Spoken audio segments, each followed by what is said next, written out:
the approach that we are going to use. Thank you. I think Mheshimiwa Amo has addressed that very well. If I want to talk about the unity of ODM and Kenya Kwanza and having a super majority, and in combination with the question that was asked by Eric on the broad-based government that has killed the vigor of the demonstrations, I want to tell you that in Parliament there was already a super majority that passed the finance bill. But that did not prevent the Gen Zs. It did not prevent Ruto from coming out and rejecting after pressure had been pressed on him by the people. The Constitution is clear that power vests with the people. The sovereignty is with the people. The people are supreme. That supermajority in Parliament is not a supermajority. It is an imaginary supermajority that is intended to achieve some selfish gains or ambitions. And therefore, one person with God is the majority. But now here we have a few people in Parliament, members of Parliament, Team Ground, together with the Gen Zs, with the millennials, with other Kenyans. That is even more than a super majority, and that is what we need. We don't need any other super majority in Parliament. And number two, our voices will always be heard in Parliament, irrespective of our numbers. Why?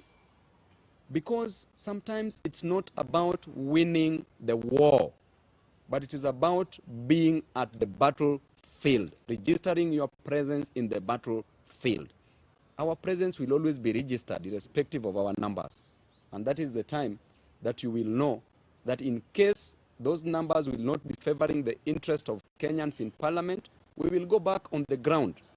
Gen Zs can always come out together with millennials and still make it right. That supermajority, if you saw the way they were running under the tunnel, then you would have known that there was no majority there. There was the minority. So the next question is about Jimmy Wanjigi. Of course, you talked about Ruto invading Jimmy Wanjigi's privacy. I want to just quote Ruto when he used to say, to paraphrase, he used to ask the former President Uhuru Kenyatta to spare his family, not to kill his children, to spare his children and his family. What is he doing? He's now gone below the belt. He's now targeting people's families. And we want to tell you, you also have families, my friend. Good. Just the same way Moi is now a former president. Kenyatta is a former president. Moi is a former president. Kibaki is a former president. Uhuru is a former president. You are going to be a former president. These children of yours are going nowhere. So do not intimidate people's children. Because when your time reaches, there are those people who will hold the yam and the knife and will give you your share, your fair share. So don't intimidate us. Everybody is going to die. Nobody dies prematurely. So you can't intimidate us with death. Our children already know that we are political leaders. It's not news. Embarrassment is our other name.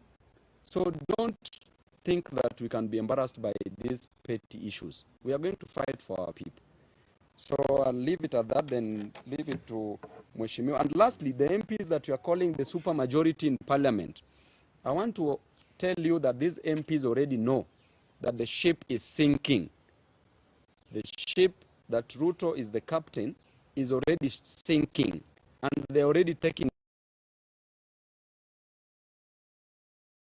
Now, we know that you will be clutching very soon on imaginary straws, and you will sink with that ship. Thank you. Thank you. It looks like now the questions have been answered. The number one for the petition. There's to one. dissolve Parliament. Oh, there's one for the petition to dissolve Parliament. And that is a proposal, you said, by the Gen Z? Very well. First of all, I want to thank the young people of Kenya.